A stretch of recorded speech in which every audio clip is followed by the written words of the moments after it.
जैसा कि आप लोग का सेमेस्टर में सबसे इंपॉर्टेंट अगर टॉपिक कहा जाए तो आपका वो है इनकम टैक्स। क्या है सर?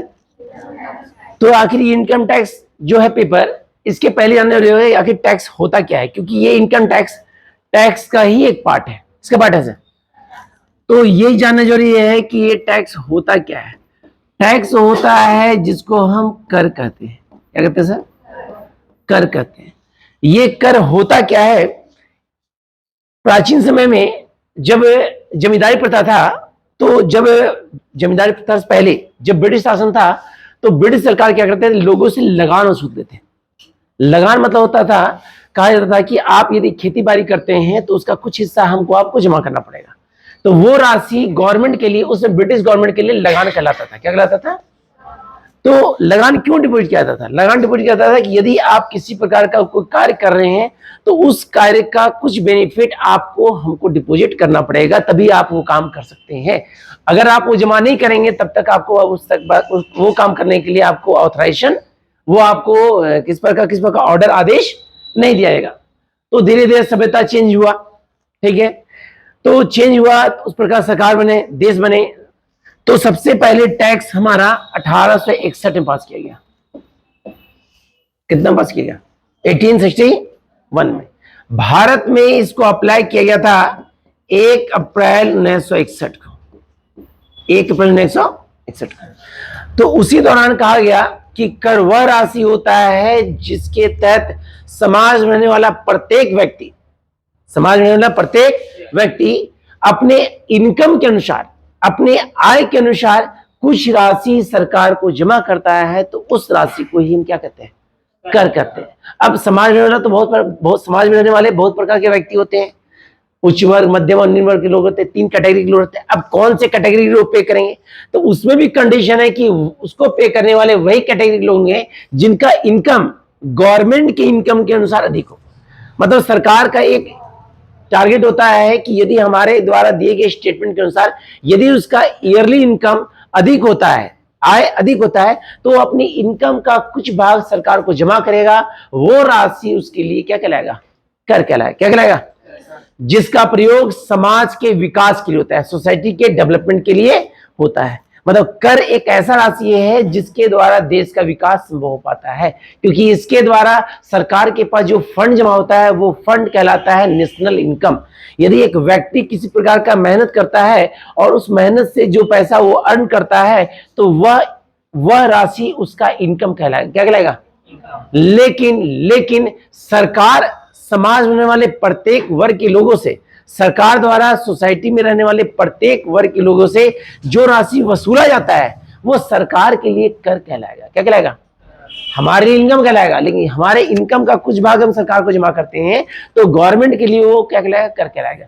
गवर्नमेंट में वो कर जमा जब हो जाता है ना, तो कहलाता है नेशनल इनकम। क्या कहलाता है सर? National income. अब जो भी टैक्स आप पे करते हैं, तो टैक्स पे करते हैं तो टैक्स का यूज होता है समाज के ग्रोथ के लिए, सोशल डेवलपमेंट के लिए, सोशल डेवलपमेंट के लिए। अब ये सोशल डेवलपमेंट कैसे होता है सर? सोशल डेवलपमेंट मतलब होता है कि सरकार द्वारा प्रत्येक साल बजट पास किया जाता है। सरकार के द्वारा प्रत्येक वर्ष क्या पास किया जाता है, और इस बजट में यह देखा जाता है कि कौन कौन सा क्षेत्र विकास के दौर में नहीं है, मतलब कौन सा क्षेत्र विकसित नहीं कर पा रहा है। कहीं रोड नहीं है, कहीं आपका हॉस्पिटल नहीं है, कहीं स्कूल नहीं है, कहीं क्लब नहीं है, कहीं ऑर्गेनाइजेशन नहीं है, मतलब कुछ संस्थाएं नहीं है जिससे वहां का विकास नहीं हो पा रहा है उस क्षेत्र का। तो सरकार उस बजट में उस क्षेत्र के विकास के लिए कौन सा पैसा इन्वेस्ट करता है? National income. और वो नेशनल इनकम का पैसा कहां से आ रहा है सर? कर के माध्यम से। किस माध्यम से? कर के माध्यम से। किस माध्यम से? जिसका प्रयोग बजट के रूप में किया जा रहा है। किस रूप में किया जा रहा है? अब जब भी बजट पास होता है तब आपको ये पता होना चाहिए कि बजट जो होता है हर फाइनेंशियल ईयर में पास होता है। हर फाइनेंशियल ईयर को पास किया जाता है। गुड। अब टैक्स के तहत सबसे इंपॉर्टेंट बात यह है कि टैक्स के तहत 2 बात इंपॉर्टेंट है। एक होता है प्रीवियस ईयर। क्या होता है सर? और एक होता है करेंट ईयर। क्या होता है सर? जिसको हम असेसमेंट ईयर भी कहते हैं, जिसको हम असेसमेंट ईयर भी कहते हैं। अब ये करंट ईयर और प्रीवियस ईयर होता क्या है? प्रीवियस ईयर होता है वह साल जिस साल आप अर्न करते हैं पैसा, वह साल जिस साल प्रत्येक व्यक्ति जो पैसा अर्न करता है वो उसका क्या कहलाएगा? Previous year. असेसमेंट ईयर मतलब होता है कि वह साल जब गवर्नमेंट को आप टैक्स पे करते हैं, ये वो साल जिस साल आप पैसा अर्न किए, ये वो साल जिसमें आप पैसा गवर्नमेंट को टैक्स पे कर रहे हैं। जैसे हम लोग का प्रीवियस ईयर हो जाएगा आपका 2022 से 23, एक मिनट रुकिए, 23 से खत्म हो गया ना, 2021 से 22, 2021 से 22, 23 खत्म हो गया ना सर? नहीं ठीक है, हाँ ये हो जाएगा हमारा 2022 से 23, ये क्या हो गया हमारा? Previous year. और हम गवर्नमेंट को टैक्स पे करेंगे कब? 2023 से 24 में, 23 से, मतलब ये साल अभी अर्न कर रहे हैं पैसा, ये साल पैसा हम क्या कर रहे हैं? अर्न कर रहे हैं। और जब हम गवर्नमेंट को टैक्स पे करेंगे तो 31 मार्च 2023 के तहत पे करेंगे, फाइनेंशियल ईयर के तहत, मतलब इस ईयर के तहत हम पे करेंगे। ये हमारा इनकम कहलाएगा और ये हमारा टैक्स कहलाएगा। क्या कहलाएगा? टैक्स कहलाएगा। तो प्रीवियस होता है वह साल जिस साल आप पैसा अर्न करते हैं, और असेसमेंट या करंट ईयर वह साल जिसमें गवर्नमेंट को आप टैक्स पे करते हैं। तो जब भी गवर्नमेंट को टैक्स पे करते हैं तो इंपॉर्टेंट ये जान जरूरी है कि टैक्स कितने प्रकार का होता है। तो आपको पता होना चाहिए, टैक्स बार बार पढ़ते हैं, टैक्स दो प्रकार का होता है, एक होता है डायरेक्ट और एक क्या होता है सर? इनडायरेक्ट। एक होता है डायरेक्ट और क्या होता है सर? इनडायरेक्ट।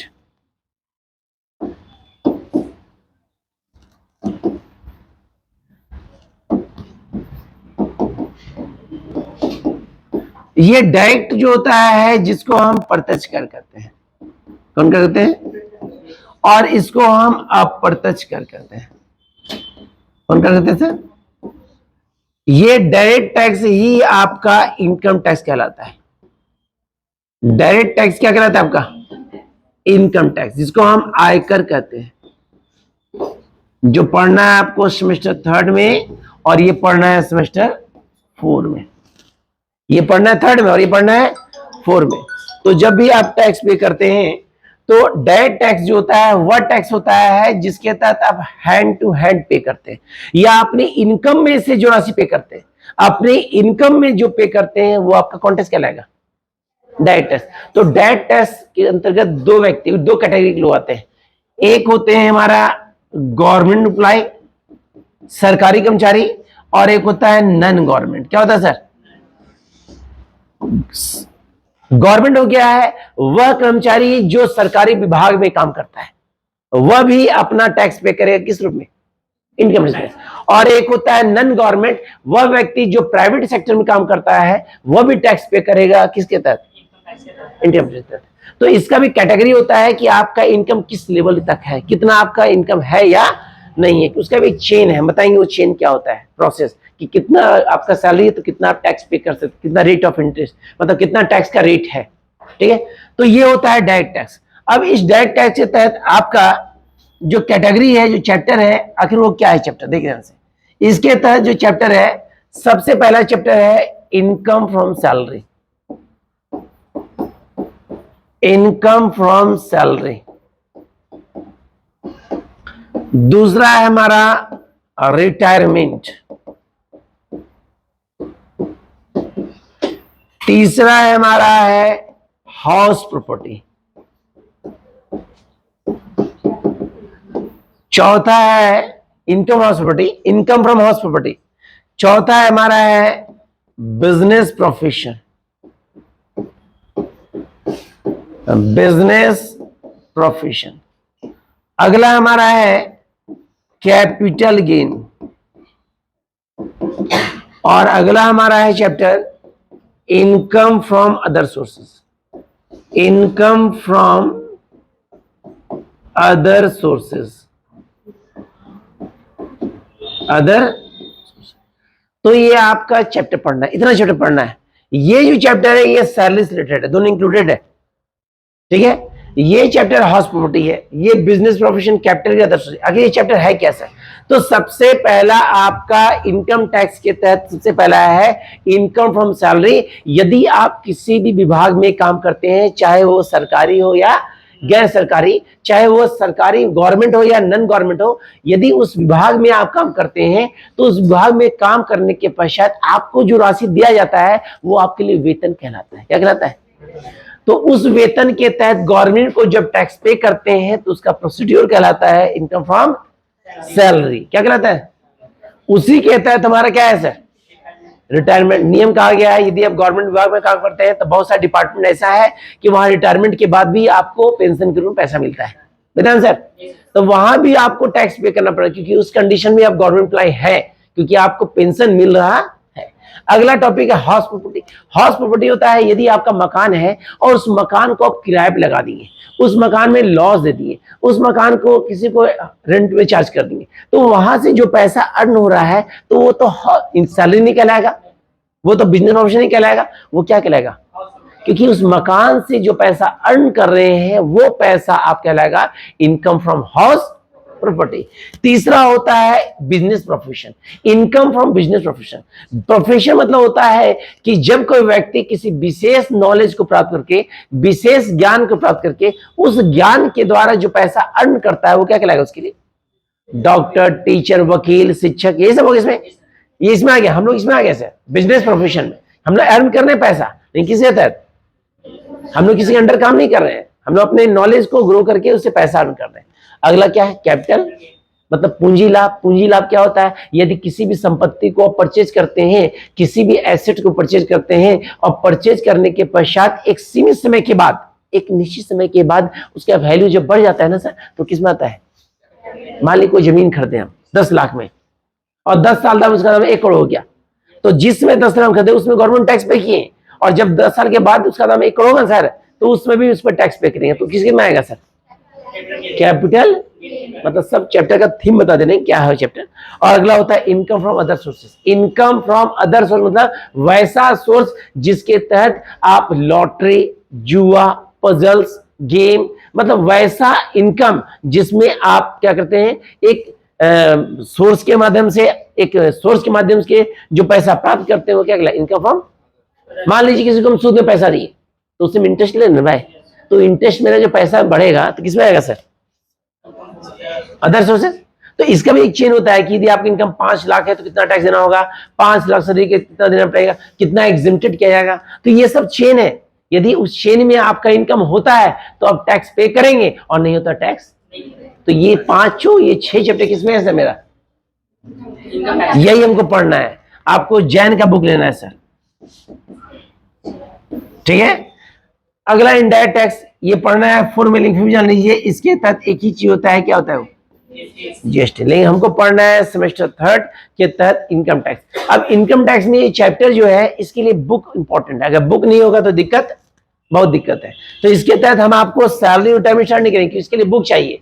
हम आपको स्टार्ट करेंगे हाउस प्रॉपर्टी, ये 1 वीक चलेगा सर, और 1 वीक खत्म कर देंगे। उसके बाद नेक्स्ट वीक स्टार्ट करेंगे अगला रूटीन से सैलरी, क्योंकि इसके लिए बुक चाहिए। बुक नहीं होगा तो बताने से कोई फायदा नहीं है, बता देंगे कल भूल जाएंगे। क्लियर? तो हम आपको स्टार्ट करते हैं चैप्टर कौन सा? House property. ध्यान देखिए सर, चैप्टर का नाम है इनकम फ्रॉम हाउस प्रॉपर्टी। मकान संपत्ति से प्राप्त आय।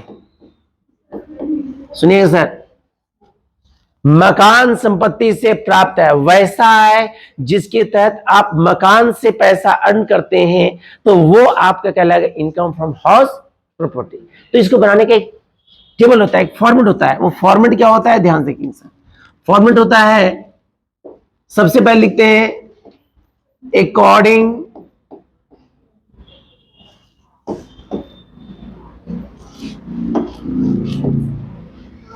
COAR, नहीं, एक मिनट,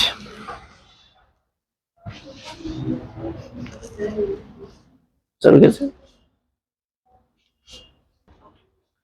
जब भी आप इनकम टैक्स के तहत किसी भी चैप्टर को बनाएंगे तो उसके तहत एक फॉर्मेट होता है जो 5 नंबर का होता है, हेडिंग। वो हेडिंग सबसे इंपॉर्टेंट है। सबसे पहले heading according income tax act 1961, सबसे पहले ये लिखेगा हर चैप्टर के तहत, according to income tax act 1961, competition income from business profession. Chapter नाम क्या है? बिजनेस। यहां लिखिएगा मिस्टर ए, क्या लिखिएगा? उसके बाद लिखिएगा यहां पे प्रीवियस ईयर। ओ गलती, हाँ यहाँ हाउस प्रॉपर्टी, गलती से यहाँ होगा आपका हाउस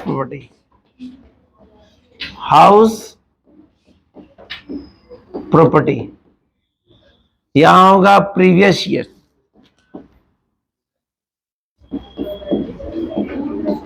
और यहां पे होगा असेसमेंट ईयर। सुनिए सर, प्रीवियस ईयर है 2022 से 23 और असेसमेंट ईयर है 2023 से 24। ठीक है,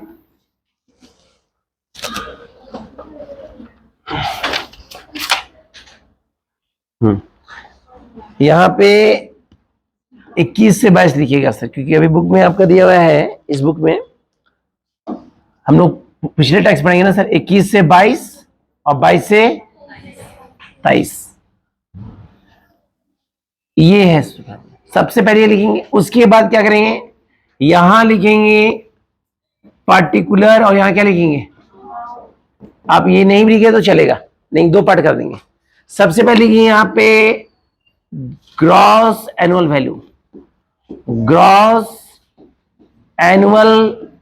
वैल्यू, गुड। इसमें मैनेज करेंगे 2 चीज, इसमें मैनेज करेंगे आप, एक मैनेज करेंगे म्युनिसिपल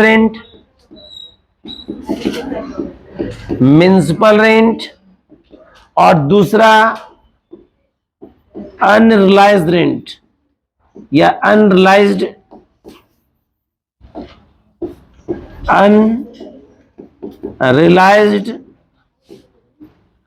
रेंट। यहां पे लिखिए म्युनिसिपल टैक्स। सबसे पहले ग्रॉस एंड वैल्यू में 2 चीज घटाएंगे, एक घटाएंगे म्युनिसिपल टैक्स और एक अनरिलाइज्ड रेंट। ये दोनों को यहां घटा देंगे, ये जो निकलेगा ये कहलाएगा हमारा NAV। सुनिएगा सर, जिसको बोलते हैं नेट एनुअल वैल्यू, क्या बोलते हैं? Net annual. उसके बाद यहां लिखिएगा डिडक्शन मतलब होता है कितना माफ किया गया। गवर्नमेंट जो भी आपको माफ करता है उसको हम एग्जेम्प्टेड कहते हैं। जैसा कि टैक्स में 2 बात और जान लीजिएगा, एक होता है टैक्सेबल और एक होता है एग्जेम्प्टेड। क्या होता है सर? एग्जेम्प्टेड। टैक्सेबल जो होता है जिसको हम कहते हैं कर योग्य, क्या कहते हैं? कर योग्य।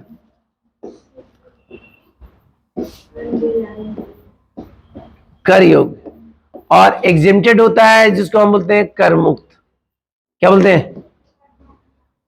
कर मुक्त। ये टैक्सेबल क्या होता है? टैक्सेबल होता है कि गवर्नमेंट को टोटल इनकम में जो पैसा जो दे रहे हैं आप, वो क्या कहलाएगा? टैक्सेबल। क्या कहलाएगा? और सरकार जो आपको माफ कर रहा है, क्या कर रहा है? वो क्या कहलाएगा? फॉर एग्जाम्पल मान लीजिए हमारा सालाना हाउस प्रॉपर्टीज इनकम हो रहा है 10 लाख। कितना इनकम हो रहा है? सरकार का स्टेटमेंट है कि जिसका इनकम 3 लाख है, कितना है, उसको को टैक्स देना।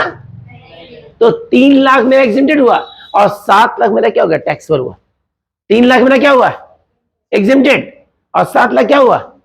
क्योंकि गवर्नमेंट का स्टेटमेंट पहले दिया हुआ है कि आपका यदि इनकम यदि 5 लाख है, 3 लाख है, 6 लाख है, बताएंगे चार्ट आपको। तो जो भी आपका चार्ट है, यदि आपका उतना दिया हुआ है तो माफ है, उससे अधिक है तो वो क्या आपके लिए टैक्सेबल है। कैसे? तो हमारा सालाना इनकम कितना है? 10 लाख है। सरकार कितना माफ किया हमको?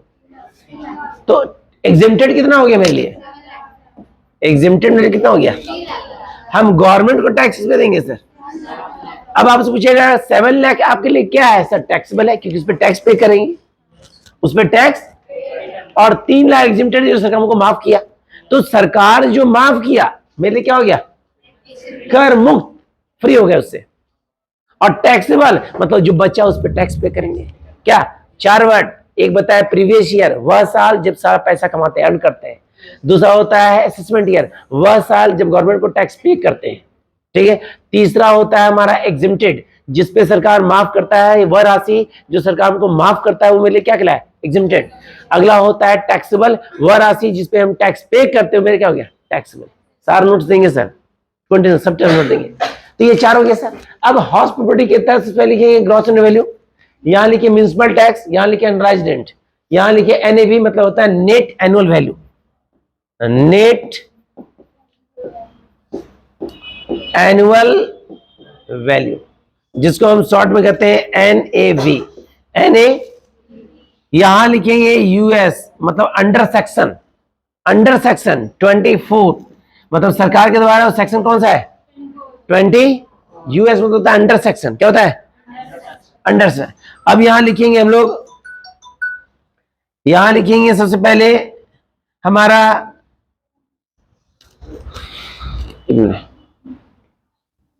30% ऑन एनएवी, मतलब जितना भी एनएवी निकलेगा ना, जितना भी एनएवी निकलेगा उसका कितना परसेंट? फिक्स है, फिक्स है। यहां लिख दिए।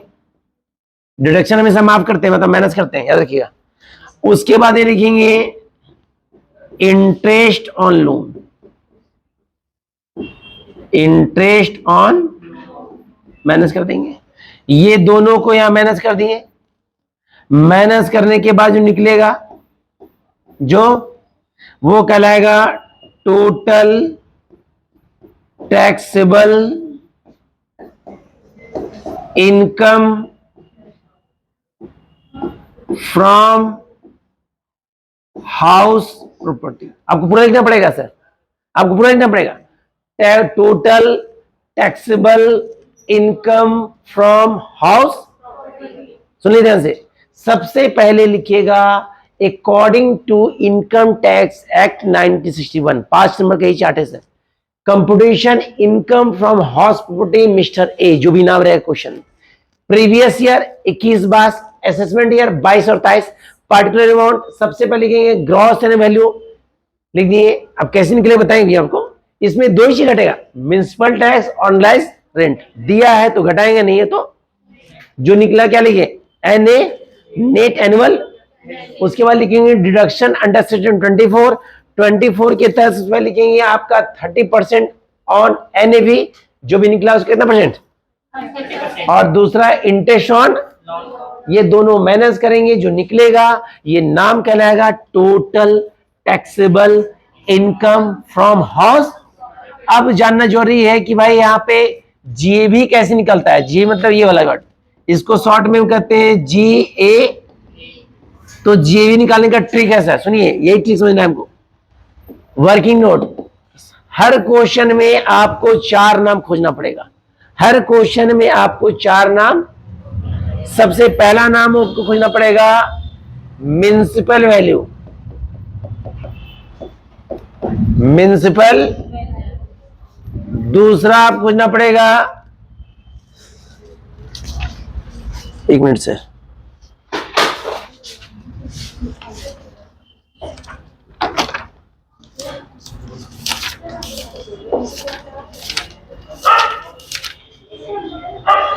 Standard rent.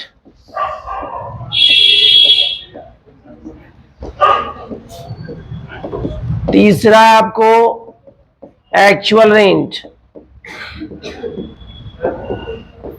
और चौथा आपको फेयर रेंट, फेयर रेंट। ये 4 नाम खोजना पड़ेगा।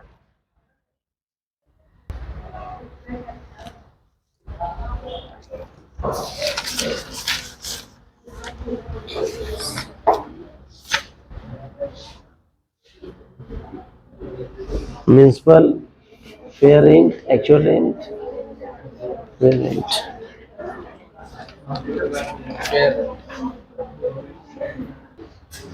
तो जब भी आप बनाएंगे हाउस प्रॉपर्टी, तो हर क्वेश्चन को बनाने से पहले ये 4 नाम खोजेंगे।